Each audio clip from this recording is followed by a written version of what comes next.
Hello friends, my self doctor Sushila Saini, gynaecologist and obstetrician, director Jaipur दूरबीन hospital. आज हम बात करने जा रहे हैं प्री मेंस्ट्रुअल सिंड्रोम के बारे में, यानी कि महीने से पहले होने वाले जो मूड चेंजेस आ जाते हैं, चिड़चिड़ापन आता है, थोड़ा शरीर में भारीपन लगता है और काम करने की इच्छा नहीं होती, नींद प्रॉपर नहीं आती है। तो ये जो सारे सिम्टम्स होते हैं मिलकर जिसको बोलते हैं ना कि क्या आपका महीना आने वाला है या आपका महीना आया हुआ है, ये कॉमन डिक्टम सा बना हुआ है। तो ये सबको मिला के बोलते हैं कि प्री मेंस्ट्रुअल सिंड्रोम।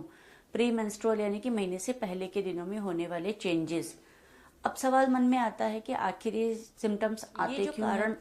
इसका जो मोटे तौर पर है हार्मोन्स का चेंजेस है। जब भी अंडेदानी में अंडा बनता है और फूटता है तो एक हार्मोन्स का पीक आता है और एकदम से पीक नीचे आता है, यानी कि लेवल बढ़ा और एकदम से डाउन हुआ।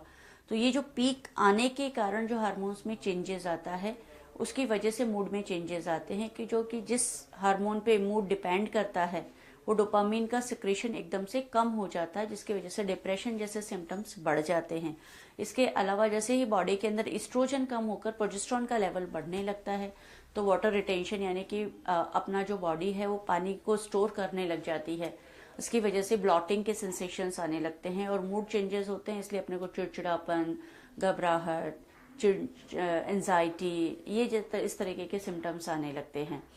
और महीना शुरू होने वाला होता है तो उससे पहले अपने को पीरियड्स में पेन भी शुरू हो जाता है, तो किसी किसी को पेडू में दर्द भी रहता है और थोड़ी वीकनेस या कमजोरी भी महसूस होने लगती है। तो कोई बैक एक, बॉडी एक या लेग क्रैम्प्स के भी कंप्लेन करता है। तो ये जो सारे सिम्टम्स हैं, अब हमने ये समझा कि हार्मोन चेंजेस के कारण होता है और महीने के पहले जो 10 से 15 दिन में होने वाले जो हम प्री मेंस्ट्रुअल सिंड्रोम बोलते हैं।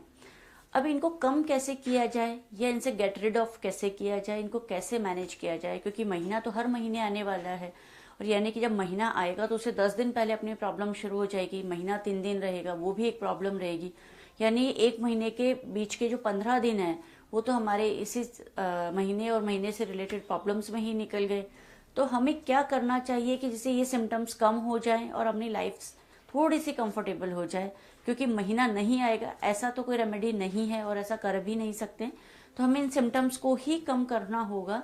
तो इसके लिए कुछ अपने को लाइफस्टाइल मॉडिफिकेशंस करने पड़ेंगे, कुछ डाइट में मॉडिफिकेशंस करने पड़ेंगे, जिससे कि हमारी जिंदगी में थोड़ा आराम आ सके। तो जो सबसे इम्पॉर्टेंट चीजें हैं कि अगर आप टाइम पर नहीं सोते हैं और टाइम पर नहीं उठ पाते हैं तो उस हैबिट को आपको बदलना पड़ेगा। यानी कि early to sleep early to rise, यानी कि आप 10-11 बजे सो जाते हैं तो सुबह 6-7 बजे आराम से अपने 8 घंटे की एटलीस्ट नींद पूरी कर लीजिए। और यदि दिन में आपको थोड़ा बहुत भी रेस्ट करने को मिलता है तो आप आधे घंटा करीब अगर दिन में भी रेस्ट करते हैं तो आपकी बॉडी को रिलैक्स मिलेगा।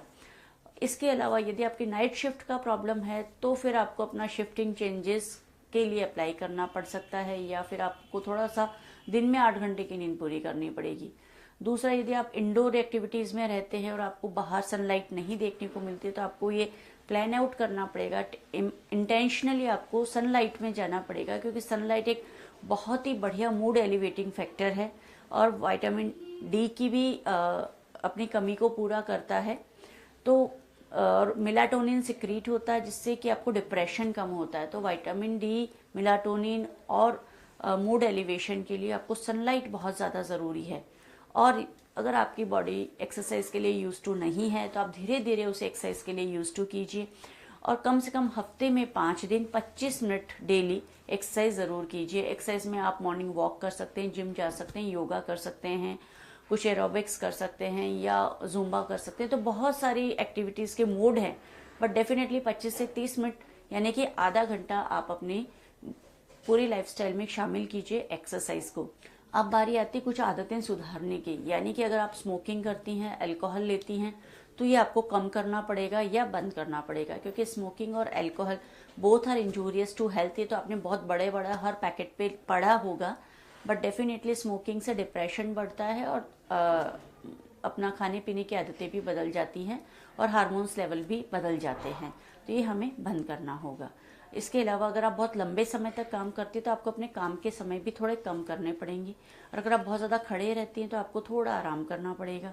इसके अलावा फूड में शुगर का लेवल आपको कम करना पड़ेगा, क्योंकि फैटी एसिड लेवल और फूड में शुगर का लेवल और नमक ये तीनों ही इस प्री मेंस्ट्रुअल सिम्टम्स को बढ़ावा देते हैं। तो थोड़ा शुगर कम करना है, थोड़ा एक्स्ट्रा नमक नहीं लेना है, और जो भी आप ऑयली और फैट वाली चीज़ें लेती है वो भी बंद करनी पड़ेगी। यानी कि आपको अपना बेकरी वाला पार्ट कट डाउन करना पड़ेगा। बाहर जो आप खाना खाती हैं वो भी थोड़ा कट डाउन करना पड़ेगा, यानी कि पिज़्ज़ा, बर्गर और पास्ता वगैरह ये थोड़े कम करने पड़ेंगे, क्योंकि इनमें ब्रेड्स होती हैं, पास्ता में स्टार्च होता है काफ़ी ज़्यादा। तो ये सब कार्बोहाइड्रेट का सोर्स है, तो आपको प्रोटीन का लेवल बढ़ाना पड़ेगा। इसके अलावा विटामिन B12 और B6 का लेवल बढ़ाना पड़ेगा। तो B6 हमारा इनमें अंकुरित दालों में, मोठ में, मटर में और दूध में, इनमें पाया जाता है। तो आपको ये चीज़ें बढ़ानी पड़ेगी। इसके अलावा dairy and dairy related products, यानी कि आप दही, छाछ, रसगुल्ले ये ले सकते हैं।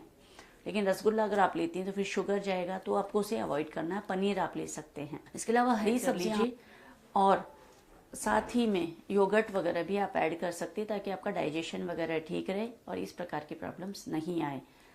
अब इसके अलावा ये सब काम करने के बाद भी अगर आपका प्री मेंस्ट्रुअल सिंड्रोम ठीक नहीं होता है तो आपको डॉक्टर की हेल्प की ज़रूरत पड़ सकती है। तो एक बार आप डॉक्टर के पास ज़रूर जाइए और अपना एक सोनोग्राफी और ब्लड टेस्ट ज़रूर करवा लीजिए। इसमें एक थायराइड का टेस्ट और प्रोलैक्टिन टेस्ट कराया जाता है, जिससे कि अगर ये कोई कारणों के थायराइड का प्रॉब्लम हो तो उसकी वजह से भी कई बार ऐसे सिम्टम्स आ सकते हैं, तो उसको रूल आउट करना ज़रूरी है। और कई बार यूट्रस का कोई प्रॉब्लम हो सकता है, या ओवरी में कोई सिस्ट या गांठ हो सकती है, जिसकी वजह से हार्मोन्स इम्बैलेंस हो जाते हैं, तो भी प्रॉब्लम्स आती हैं। तो वो रूल आउट हो जाएं एक बार, तो फिर आप सिंपल मेडिसिन ले सकती हैं, जिसमें कि ड्रोस्पेरिनोन वाली जो 21 दिन वाली गोलियां होती है वो ली जाती है, जिससे कि एक हार्मोन्स का एक नॉर्मल लेवल बना रहता है और ये पिक एंड ड्रॉप्स नहीं आते हैं। अगर बहुत एलिवेशन आता है फिर नीचे आता है, तो इस तरह के जो लेवल में ऊपर नीचे चेंजेस के कारण ये पूरा प्री मेंस्ट्रुअल सिम्टम्स अपने को आते हैं, तो वो एक नॉर्मल लेवल पे आ जाएगा। तो ये डॉक्टर ही आपको प्रिस्क्राइब कर पाएंगे।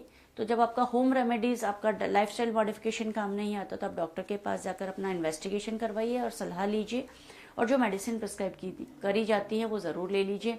इसके बाद में भी अगर आपको प्रॉब्लम रहती है तो फिर आपको डॉक्टर के पास ही फॉलोअप रखना पड़ेगा। कई बार साइकेट्रिस्ट की भी ज़रूरत पड़ जाती है, क्योंकि बहुत ज़्यादा डिप्रेशन होता है तो प्रॉब्लम हो सकती है।